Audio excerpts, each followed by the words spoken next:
Hi, and welcome to 3dmotive.com. My name is Stephen G. Wells. I'm a senior artist. In this quick tips and tricks tutorial, we'll take a look at some essential shortcuts in Photoshop. As you can see, this is the Photoshop interface. You have your tools on this side, you have your layers on this side, and this is the main viewport area.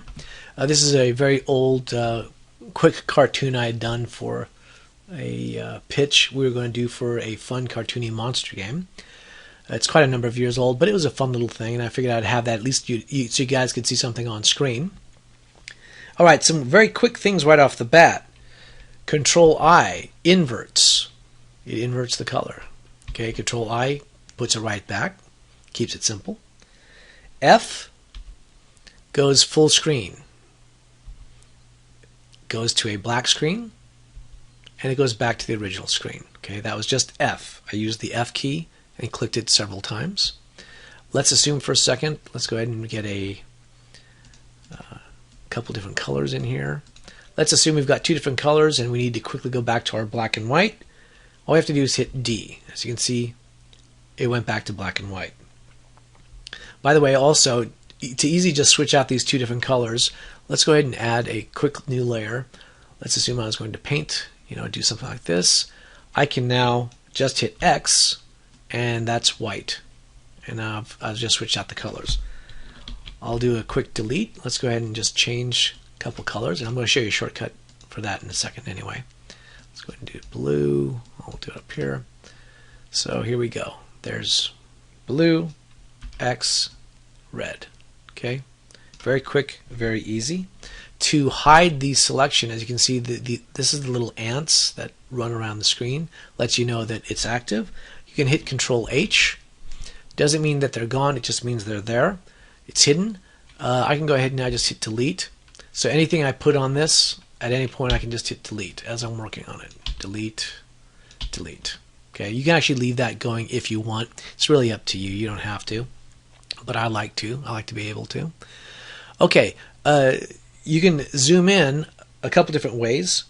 You can use your Control plus, and I can zoom all the way in, or Control minus, and that zooms out.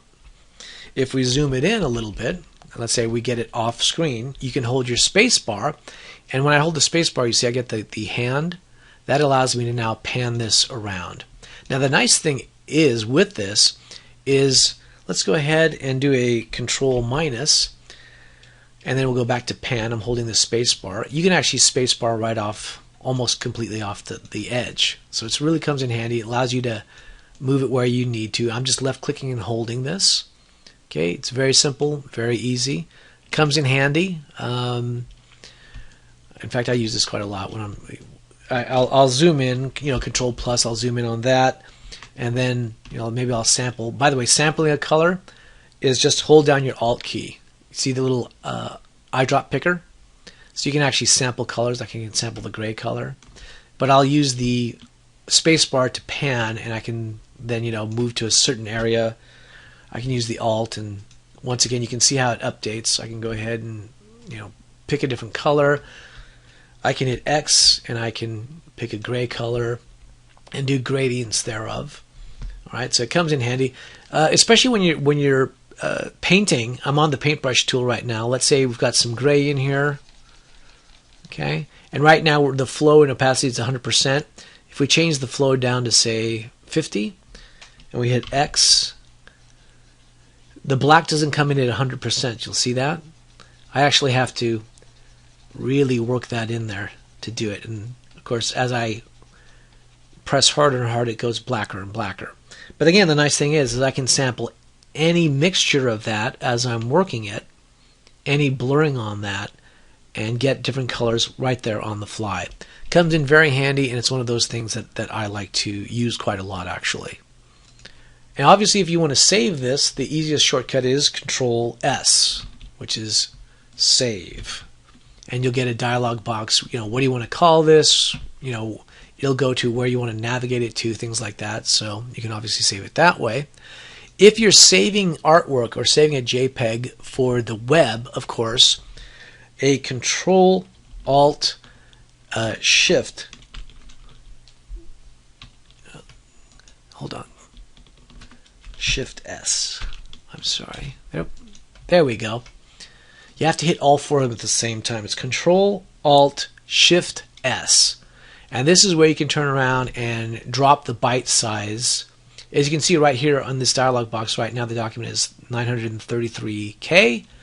If I save it for the web as it is, I can knock it down to 71K. So that's quite a savings. Okay, so again, that's Control Alt Shift S.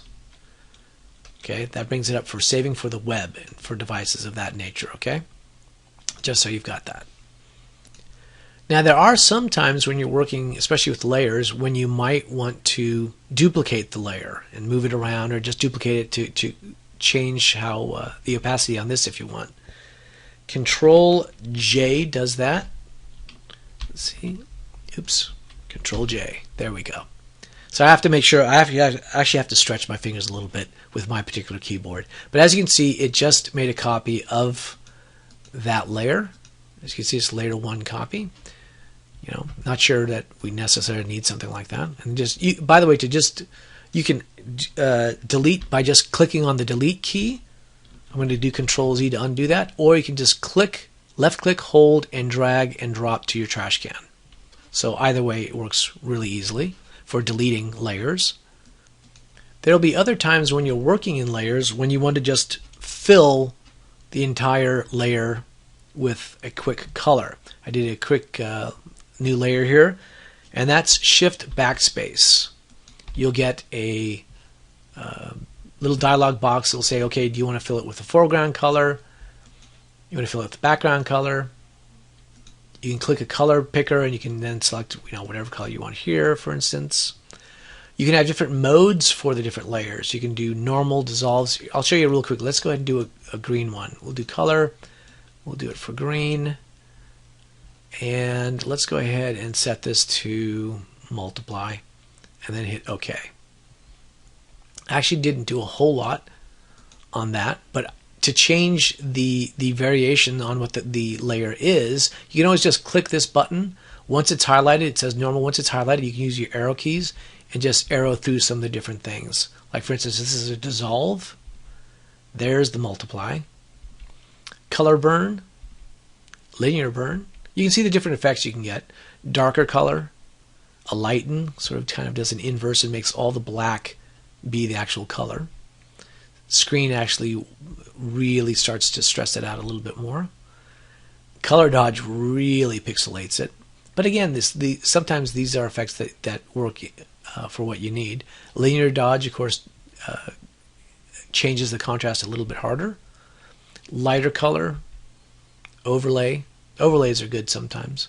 Soft light, hard light, vivid, linear light, pin light, a hard mix. And the difference, it basically is inverting the green color. Exclusion, subtraction, it's inverted the color completely. This is the actual opposite of green. And then divide, kind of just splits it. The hue gives it a nice, it's almost a grayscale, it almost looks like. And saturation, it's where it really takes that black and white drawing isn't technically a black and white, it's an RGB drawing just with black and white.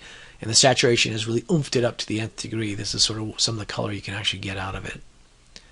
Okay, so there you go. You can just change things on the fly with your arrow key as long as you've got that.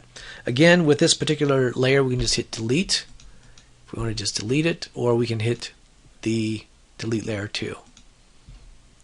Okay, very easy, very simple. Also, now some people, I know when I'm working on things, you know, you have the circle, you know, but some people kind of don't like the circle. They look like the crosshairs more when they're working on such. It's really one of those that it's kind of 6 of one, half dozen of another. But in order to be able to get this, all you have to do is use your cap locks. That allows you to change. When you do the cap locks, when they're on, you have a crosshair. When it's off, you have the regular circle. And there you have it for just some quick, simple shortcuts, but essential ones in Photoshop, especially if you're going to be doing a lot of painting and such in Photoshop. Those are some really good ones to have, and they're ones I use a lot of, so I hope you guys will too. Anyway, my name is Stephen G. Wells, and this has been 3dmotive.com, and thanks for watching.